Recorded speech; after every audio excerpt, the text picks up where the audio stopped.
Here we go. Good evening, everyone. I would like to convene a meeting of the Community Unit School District 300 Board of Education to order for Tuesday, August 13th, 2024. Madam Secretary, would you please call the roll? Burkett, present. Fiorentino, Present. McKindy, Present. Scarpino, Present. Thomas, Zettler. You have 5 board members present. Thank you. Would you all please rise for the pledge to the flag? I pledge allegiance to the flag of the United States of America and to the republic for which it stands, one nation, under God, indivisible, with liberty and justice for all. Thank you, everyone. There have been no changes to the agenda. May I have a motion to approve the agenda? So moved. Madam Secretary, would you please take the roll? Fiorentino, Aye. Thomas, Scarpino, Aye. McKindy, Aye. Burkett, aye. Motion passes 5-0. Thank you. Since this is the start of the new school year, it is important to go over classroom rules. Well, as a school board, in meetings, we call these the rules of decorum. For those who have watched our board meetings both in person and over the internet, you will remember that we do have rules of decorum. These rules serve a purpose so we as a board can have a meaningful and productive board meeting. In order for this to occur, decorum must be maintained. The following are the rules of decorum. There is no need for anyone to call out comments during our meeting or to raise their voices, nor to interrupt another speaker or presenter. We as a board will listen to you and we will be respectful. We will consider your comments, but will not dialogue or engage with speakers in this forum. Board members may choose to discuss matters brought up during public comment during board discussion. However, I need to remind everyone that this would be a board discussion and the board will not dialogue or engage with anyone other than the superintendent and other board members. I ask everyone to please be respectful, civil, and courteous during our meeting. If a person chooses to be disruptive, I will gavel the person and ask them to please stop their disruptive behavior. Additionally, our district safety officer or his agent may warn them that if they choose to continue their disruptive behavior, additional consequences will be forthcoming. If a person chooses to continue to be disruptive and not follow the rules, they will be removed from our meeting.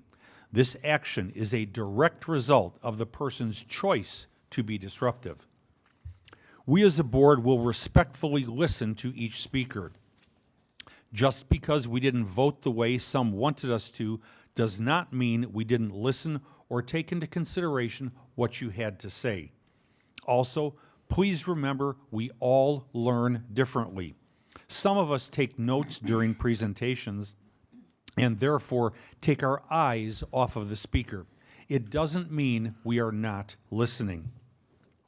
In our effort to accommodate more seating in our boardroom, we respectfully request that the audience remain in their seats throughout the duration of the meeting, with the exception of using the restroom or speaking at the podium.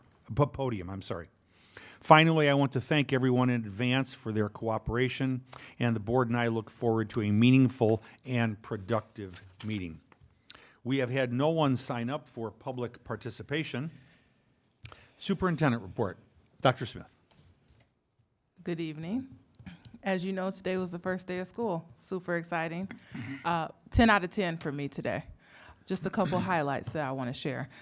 I had the opportunity to start my day out at Hampshire High School. I also visited Gary D. Wright, Hampshire Middle, Hampshire Elementary, Big Timber, Gilbert's, Liberty, and Westfield. So 2 more days. Over those 2 days, if you didn't see me today, you'll see me by the end of the day, Thursday.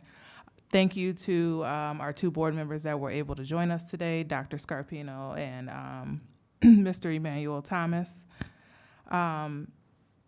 Anything you guys want to add about your visits before I go on? about the first day of school? Everyone, the students, they were excited. The faculty members were excited. It was a great day. Great day. Last week in my message to District 300 staff, I communicated a few things that I like to do during the first week of school, like give a high five to an elementary student, help with the locker, say hello to a high school student. So right now I'm 2 for 3. I still have to find that middle schooler that needs help because we had so many adults out helping students today that there was nothing for me to do. So I just kept saying hi and giving high fives. So maybe I'll get to do that, maybe not, but I have many trips back to middle schools over the entire year. I would say highly excited about getting all the kids to their classrooms today, making sure everyone had an enjoyable day, was able to have lunch, and we were able to deliver everyone home. So milestones that we wanted to for sure hit today. My favorite part of the day is that the first day of school, although exciting, is also very nerve-wracking for a lot of students and staff. And just the environment that I felt across all of our buildings and how welcoming it was to our students and staff and how welcoming everyone was to us. Because we kind of see ourselves as in the way sometimes when we come into the buildings, was great. It was a great vibe. It's exactly the kind of feeling of belonging that should exist in our district. So I want to continue to say thank you to our staff that worked so hard to make sure that that happened today. And it is just another way that we all are showing each other that we value each other and we value our students. I do have one brief announcement I would like to share, as this week wouldn't be the week if we didn't have any wrenches. So this could mean something or it could be nothing, but we want to get this information out in advance. So we received notification that on Thursday, August 15th from 1 to 3:30, our electricity provider would conduct a voltage reduction test. This test is part of a proactive effort to ensure the electric grid is ready to meet an increasing demand for electricity. This is not just a District 300 thing. It's not just a Kane County thing. It's like partly nationwide, so it's not within our control. During this 30-minute test period, schools may experience a slight decrease in power supply. However, our schools and operations teams are fully prepared, and we expect everything to continue as normal within our schools. While it's not expected, but if for some reason we lose power, the district has a plan in place to ensure safety and well-being for all of our students. Additional details will be in my email this evening to parents, as well as posted on our website in the news section. So just wanted to put that out there and get ahead of it so you know it's coming, and make sure we've communicated to you that we do have a plan just in case.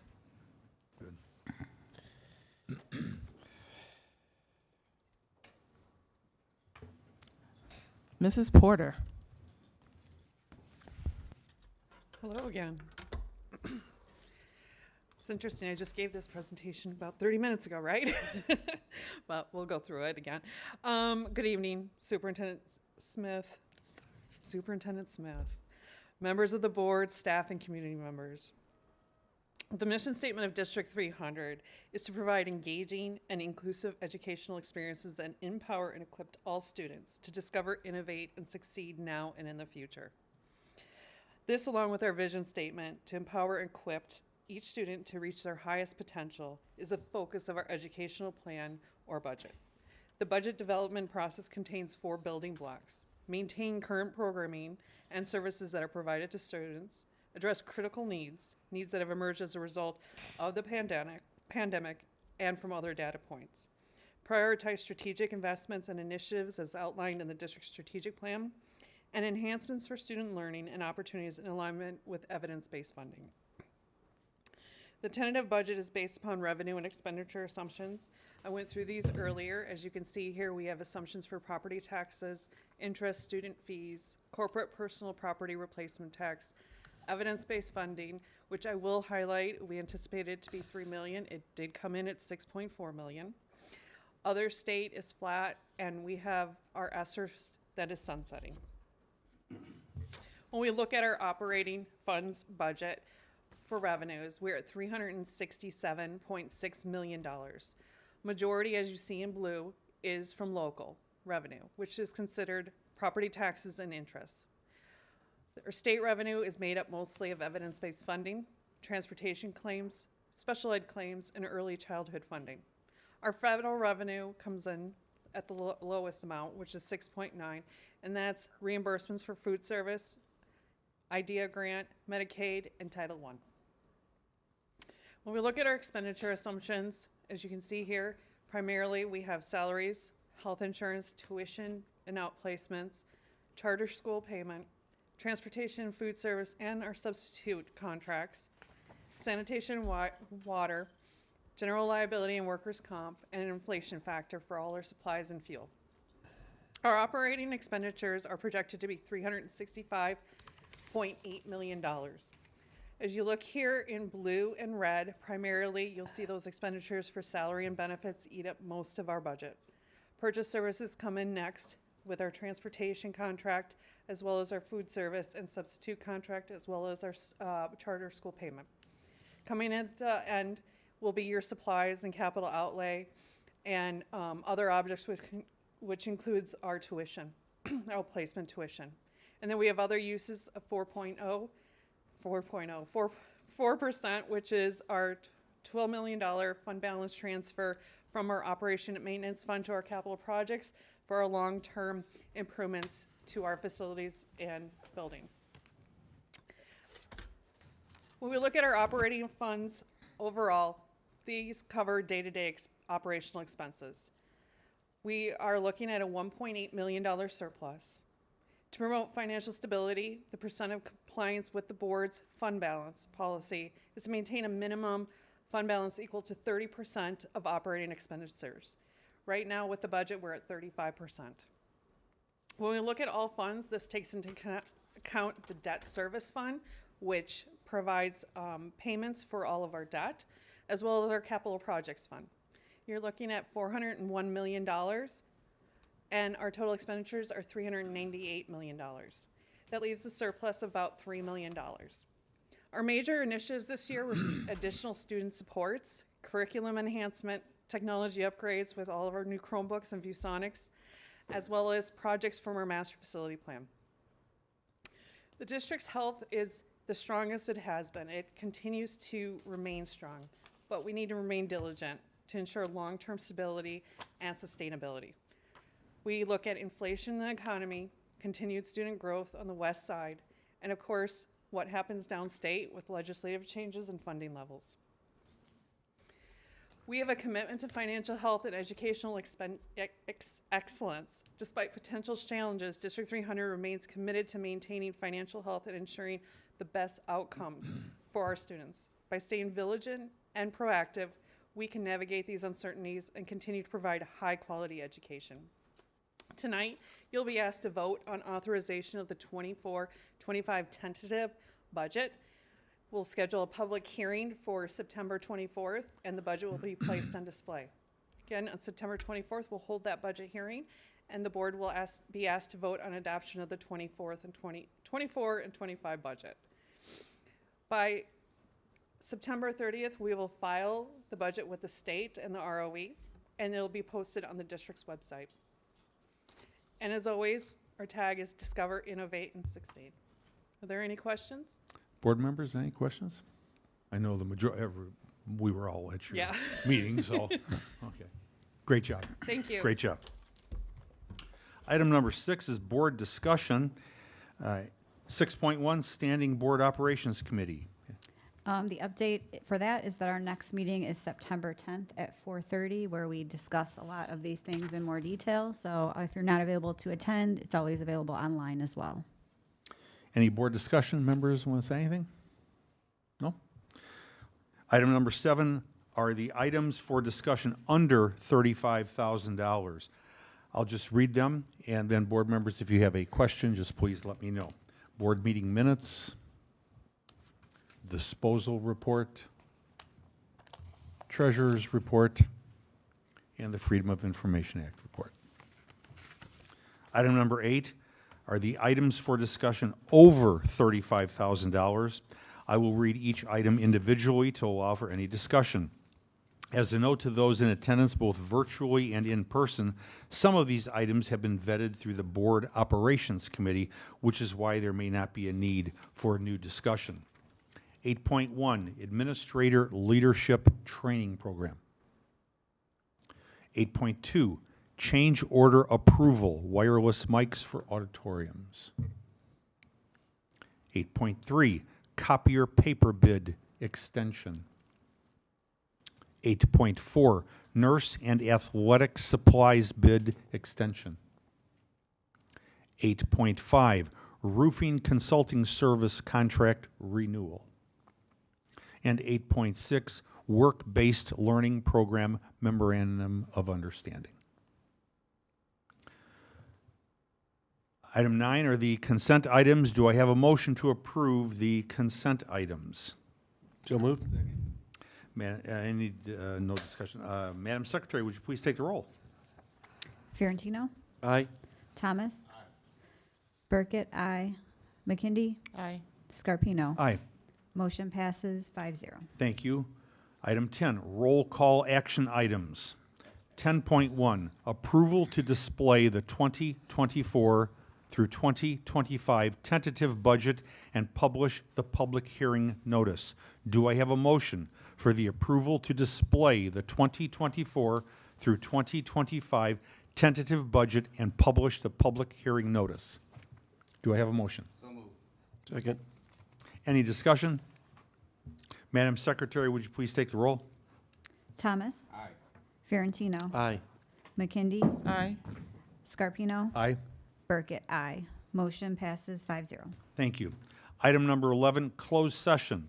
Do I have a motion to go into closed session for the purpose of discussing, 1, the appointment, employment, compensation, discipline, performance, or dismissal of specific employees of the public body, 2, parenthesis 1. Number 2, the selection of a person to fill a public office, 2, parenthesis 3. Number 3, litigation, 2, parenthesis 11. And 4, security procedures, school building safety and security, and the use of personnel to respond to an actual, a threatened, or a reasonably potential danger to the safety of employees, students, staff, the public, or public property, 2, parenthesis 8. Do I have a motion? So moved. Second. Any discussion? Madam Secretary, would you please take the roll? McKindy, Aye. Fiorentino, Aye. Thomas. Scarpino. Aye. Burkett, aye. Motion passes 5-0. When we come back from closed session, there will not be any decision being made in closed session or afterwards. Thank you.